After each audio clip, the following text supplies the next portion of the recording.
గీతాధర్మం మనకు మహాభారతంలో ఆచరణ రూపంలో కనిపిస్తుంది.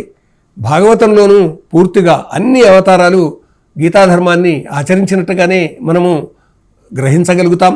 అదేవిధంగా రామాయణంలో కూడా గీతాధర్మం యొక్క ఆచరణ ప్రస్ఫుటంగా కనిపిస్తుంది. ఎందుకంటే గీతలోని దైవాసుర సంపద్విభాగ యోగం అనే 16వ అధ్యాయంలో ఉన్నటువంటి గుణాలను మనం ఒకసారి చూస్తే దానం, అభయం, చిత్తశుద్ధి, జ్ఞానం, సహనం, శౌచం, ప్రతిభ, ధైర్యం, శాంతి, త్యాగం, సత్యం, ఇలా ఎన్నో దైవీ గుణాలు మనకు కనిపిస్తాయి. ఈ దైవీ గుణాలు ఈ విధంగా ఉంటే ఆసురీ గుణాలు దీనికి భిన్నంగా ఉంటాయి. కాబట్టి దైవాసుర సంపద్విభాగ యోగంలో ఏ దైవీ గుణాలు ఉన్నాయో ఆ దైవీ గుణాలన్నీ కూడా శ్రీరామచంద్రుల్లో మనకు కనిపిస్తాయండి. షోడశ కళాప్రపూర్ణుడు అని చంద్రుడిని అంటాం, షోడశ గుణశోభితుడు గుణాలంకారుడు అని శ్రీరామచంద్రుడిని అంటాం. అందుకే రామచంద్రుడి యొక్క గుణగణాల్లో ప్రధానంగా మనకు పరాక్రమవంతుడు, తేజస్సంపన్నుడు, సర్వ విద్యా పారంగతుడు, తర్వాత సత్యసంధుడు, ధర్మజ్ఞుడు, ఆశ్రిత జన రక్షకుడు, ధర్మరక్షకుడు, ఇలా మనకు షోడశ గుణాలంకార శోభితుడై కనిపిస్తాడు శ్రీరామచంద్రుడు. అందువల్ల రామరామయన్న రారాదు పాపంబు, రామరామయన్న రాదు భయము, రామరామయన్న రారాదు మృత్యువు, రామనామం అమృత రాశి ఎగును అని పల్లెటూర్లలో ప్రజలు హాయిగా ఈ పద్యం పాడుకుంటారండి. కాబట్టి అలాంటి రామునికి ఏ భగవద్గీత అయితే దైవీ గుణ సంపదను గురించి చెప్పిందో ఆ దైవీ గుణ సంపద ప్రపూర్ణంగా పరిపూర్ణంగా ఉన్న మహారాజు, మహాదైవము రామచంద్రుడు. కాబట్టి ఆ రామచంద్రుని ఈ గుణగణాలన్నీ కూడా రామాయణంలో మనకు కనిపిస్తాయి. కాబట్టే రామో విగ్రహవాన్ ధర్మ సాధు సత్య పరాక్రమ అని కీర్తింపబడ్డాడు రామాయణంలోనే శ్రీరామచంద్రుడు. అంతేకాకుండా అలాంటి ఆ రామాయణములో ఏది పరమార్థానికి సంబంధించింది అంటే సత్యం. ఆ సత్యం ఎవరు అంటే రాముడే.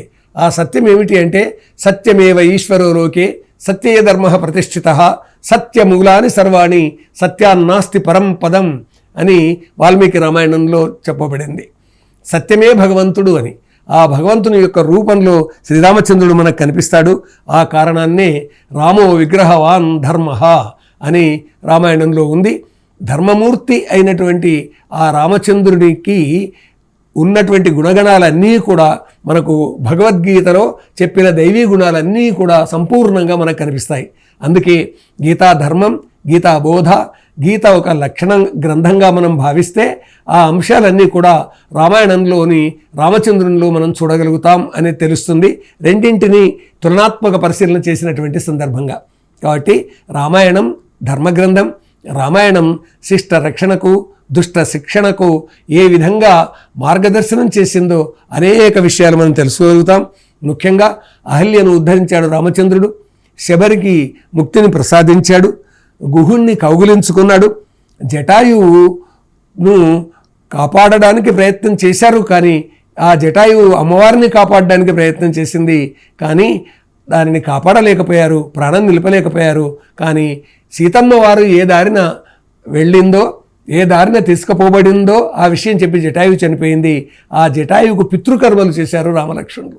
కాబట్టి ఏ దీనహీన పీడిత తాడిత జనానికి, విషాదంలో దుఃఖంలో ఉన్నటువంటి మనుషులకు కాపాడడం అనేటటువంటి సందేశం అక్కడ మనకు రాముని ద్వారా అందుతుంది. అందువల్ల మనకు రామాయణంలో రాముని యొక్క నడత, రాముని ప్రవర్తన అన్నీ కూడా భగవద్గీతలో చెప్పినటువంటి ధర్మతత్వానికి అనుగుణంగా కనిపిస్తాయి. అంతేకాకుండా విభీషణుడు తాను ఆర్తుడై వచ్చినప్పుడు ఆర్తత్రాణ పరాయణుడైనాడు. ఈ విధంగా ఈ అందరి విషయంలో ప్రేమమూర్తిగా రామచంద్రుడు మనకు కనిపిస్తాడు. గీత అదే చెబుతుంది. ఎవరైతే దీనులున్నారో, హీనులున్నారో, పీడితులున్నారో, తాడితులున్నారో వాళ్ళను కాపాడేటటువంటి శక్తిపరుడు కావాలి క్షత్రియుడైనటువంటి వాడు. క్షతత్రాయతే ఇది క్షత్రియ అని అంటే గాయపడినటువంటి వారిని రక్షించడానికి పూనుకోవాలి అధికారంలో ఉన్నటువంటి ఎవరైనా కానీ అని ఆ సందేశం మనకు గీతా ధర్మం నుంచి తెలుస్తుంది. ఆ తర్వాత రామాయణ ధర్మం నుంచి తెలుస్తుంది. శ్రీరాముడు రావణాసురుణ్ణి, కుంభకర్ణుని శిక్షించాడు. అంతేకాదు సుగ్రీవుణ్ణి, విభీషణుణ్ణి దగ్గరికి తీసుకున్నాడు. వాళ్ళ రాజ్యం వాళ్ళకి ఇప్పించినా కానీ తాను జయించింది తానే కానీ తాను స్వీకరించలేదు. తాను ఒకవేళ అనుకున్నట్టయితే సుగ్రీవుని యొక్క కిష్కింధను, గుహుని యొక్క అరణ్యాన్ని, తర్వాత విభీషణుని యొక్క లంకాధిపత్యాన్ని రాముడు తన రాజ్యంలోనే కలుపుకునేవాడు అనుకుంటే. కానీ అప్పుడు రాముడు ఎందుకు అవుతాడు? రామచంద్రునికి ఆ పేరెందుకు ఉంటుంది? కాబట్టి గీత బోధించిన ధర్మాలు, సుగుణాలు అన్నీ కూడా శ్రీరామునిలో మనకు కనిపిస్తాయి. అంతేకాకుండా భగవద్గీత చెప్పినటువంటి సత్వగుణాలన్నీ కూడా రామచంద్రునిలో మనం చూస్తాం. అంతేకాక గీత పురుషోత్తమ ప్రాప్తి యోగం అని ఒక అద్భుతమైనటువంటి యోగం గురించి ప్రస్తావిస్తుంది. 18 భగవద్గీతలోని యోగాలలో పురుషోత్తమ ప్రాప్తి యోగం 15వ యోగం.